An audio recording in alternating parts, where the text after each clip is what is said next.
यहाँ पर दो चर वाले रैखिक समीकरण युग्म दिया गया है। एक समीकरण है x प्लस वाई बराबर 7, दूसरा समीकरण है 2x माइनस 3y बराबर 9। ये दो समीकरण दिया गया है और इसका आलेखीय विधि से हल निकालना है, ग्राफीय विधि से इसका हल निकालना है। तो इसको हल निकालने के लिए सबसे पहले हम इसको समीकरण 1 मान लेंगे, इसको 2 मानेंगे और उसके बाद यहाँ से बारी बारी से दोनों समीकरण में से एक चर का मान दूसरे चर के रूप में निकाल लेंगे। लिखेंगे फ्रॉम फर्स्ट x का मान निकालेंगे y के रूप में, 7 पहले से है, y प्लस में उधर जाएंगे तो माइनस में, ये हो गया। यहाँ पर इसका हल निकाल लेंगे, अपने अनुसार सुटेबल मान रखना, ऐसा नहीं कि आप कुछ भी मान रख दीजिएगा तो आ जाएगा, लेकिन ग्राफ खींचने में परेशानी होगी। सुटेबल मान रखेंगे तो ग्राफ खींचने में आसानी होगा। कोई भी मान रखिए, ग्राफ उसी टाइप का बनेगा जैसा बनना है। यहाँ से x और y का मान रखेंगे तो x निकलेगा। अगर हम y का मान 4 रख देते हैं तो 7 में से 4 गया 3, y का मान 2 रख देते हैं तो 5, है ना। अगर y का मान 3 रख देते हैं तो क्या हो जाता है 4। सब प्लस में ही, कभी प्लस में भी रखना है, कभी माइनस में भी रखना है ना। यहाँ माइनस वाली मान रखेंगे तो ज्यादा बड़ा होगा, थोड़ा सा बड़ा हो जाएगा। अगर -1 रखेंगे तो 8 हो जाएगा, 8 हो जाएगा, तो x पे हमें 8 लेके जाना पड़ेगा। तो कोशिश करना है कि छोटा मान हो और पूर्ण संख्या वाली मान हो। भिन्न संख्या वाले मान को दिखाने में थोड़ी परेशानी हो जाता है और ग्राफ पेपर पर आसानी से ये सब बन जाते हैं, आलेखित हो जाते हैं। अब चलेंगे, इससे पहले हम लोग एक समीकरण का निकाले थे फ्रॉम सेकेंड, इससे चलेंगे। x वाले पद को इधर रखेंगे और बिना x वाले को उधर, 3y माइनस में उधर जाएंगे तो प्लस में, इसीलिए x बराबर 9 प्लस 3y/2। यहाँ से इनका भी मान हम लोग निकालेंगे, अभी कम से कम 3 मान निकालना है। y बराबर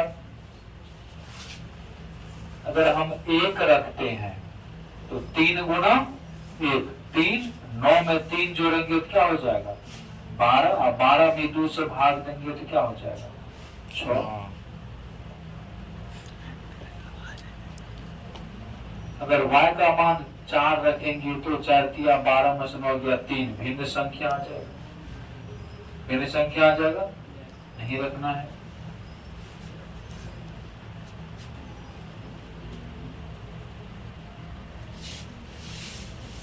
पांच रखेंगे y का मान, अगर माइनस में 5 रखते हैं y का मान तो 5 तिया 15, -15 में से +9 जाएगा तो कितना बचेगा -6, -6 में 2 से भागा देंगे तो -3, छोटा मान आ गया। इसी तरह से सुटेबल मान रखना है।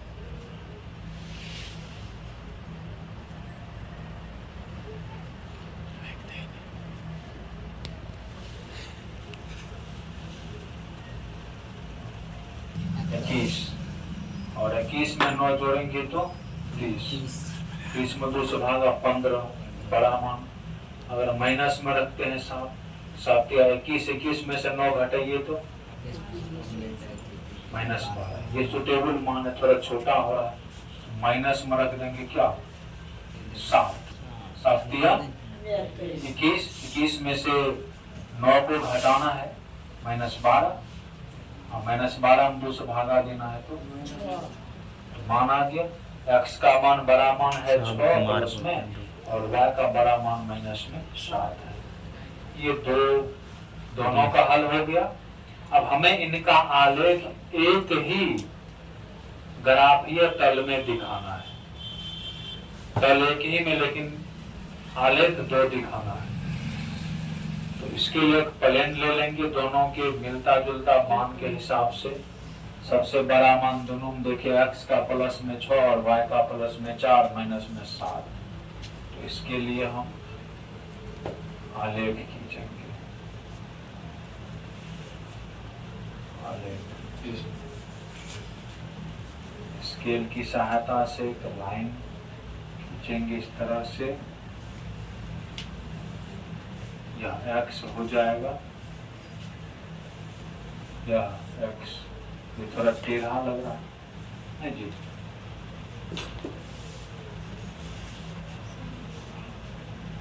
यह x हो जाएंगे और ये x डैश हो जाएंगे, x और x डैश। ये y हो जाएंगे और ये y डैश। ये मूल बिंदु में 0, x का सबसे बड़ा मान 5 है। दोनों ही बीच में डिस्टेंस फिक्स रहता है, ये नंबर के बीच में 0 1 के बीच में 1 2 3 4 5 एक आध गो जैसे कोनो बात में 6 7 माइनस में 1 2 3 4 5 6 है ना 7 माइनस में, फिर यहाँ से 1 2 3 4 5 6 7 8 जगह नहीं जाए 1 2 3 4 5 6 7 8 माइनस में 1 2 3 4 5 6 7 8। अब यहाँ से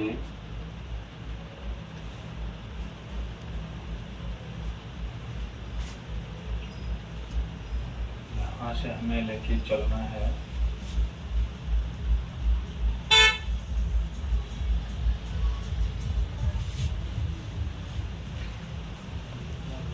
अब देखिए पहला वाला समीकरण का था, पहले आलेख हम लोग खींच लेंगे, तब दूसरा वाला का खींचना है।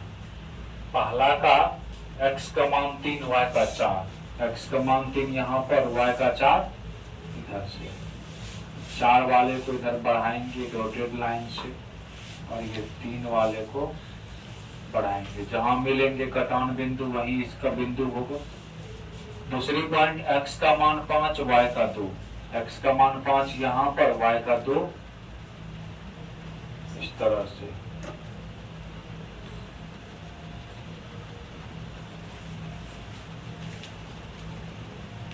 यहाँ से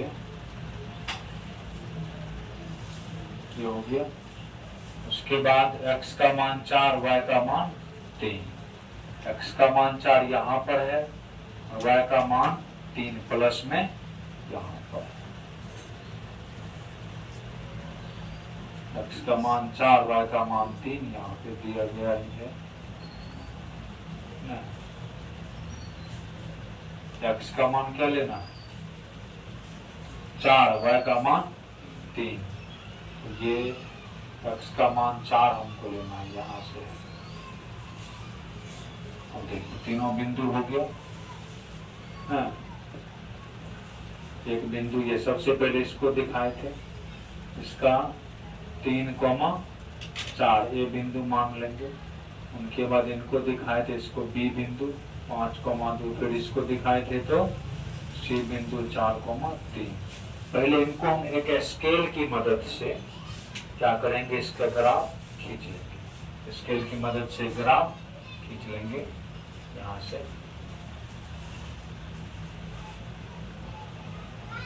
एक सीध में आ जाएगा ये, इस तरह से। जहां आपको मिलेंगे जगह वहां इस तरह से किसका ग्राफ है, x प्लस y बराबर 7। एक का काम क्लियर हो गया। अब दूसरा का इसी प्लेन में ही खींचना है। अलग से प्लान नहीं बनाना है, ग्राफ के तल अलग से नहीं बनाना है। x का मान 6, एक का काम क्लियर ना। दूसरा x का मान 6, y का मान 1, x का मान 6 प्लस में यहाँ पर है और y का मान 1 किस में है, प्लस में है, तो ये यहाँ से जाएंगे y का मान प्लस 1, यहाँ पे ये कटिंग हो गया, ग्राफ को तो कट दिया यहाँ पे। इसका मान अलग रख लेते हैं, p रख लेते हैं, दूसरा समीकरण है ना, इसका अलग बिंदु p 6,1। दूसरी बिंदु x का मान -3, y का -5, x का मान -3 ये रहा और y का -5 ये रहा। ये कटान बिंदु यहाँ पर है, ये दूसरा बिंदु है तो इसको q मान लेते हैं, x का मान -3 y का मान -5। एक और बिंदु है x का मान -6 y का मान -7, x का मान -6 ये वाला और y का मान -7, यहाँ से आपका हो जाएगा ये -7। p q इसको क्या मानेंगे आप, -6, -7। अब एक स्केल लेंगे है ना, और इस तरह से स्केल की सहायता से इसको ले जाएंगे, उस बिंदु को भी हमें मिलाना, स्केल की सहायता से भी हमें मिलाना। इस तरह से आपका जो है ग्राफ प्रतिच्छेदी हो जाएगा। क्या हो जाएगा, प्रतिच्छेदी हो जाएगा। स्केल से मिलाना है, हम तो स्वतंत्र हस्त से मिलाए हैं, स्केल से नहीं मिलाए हैं। अब जहाँ जगह है यहाँ इसका दूसरा समीकरण जो है 2x - 3y बराबर 2x - 3y बराबर। इस प्रकार से आप देखें कि दो चर वाले रैखिक समीकरण युग्म का ग्राफ दोनों समीकरण का एक ही तल में किस प्रकार से दर्शाया जाता है। अगर आप इसको ग्राफ पेपर पे बनाते हैं तो बेहतर होगा। कोशिश कीजिए स्केल की सहायता से, अगर स्केल की सहायता से बनाते तो ये सारा मान सही जगह पर एडजस्ट रहता है, पूरे देखने में और भी अच्छा लगता। ये हो गया।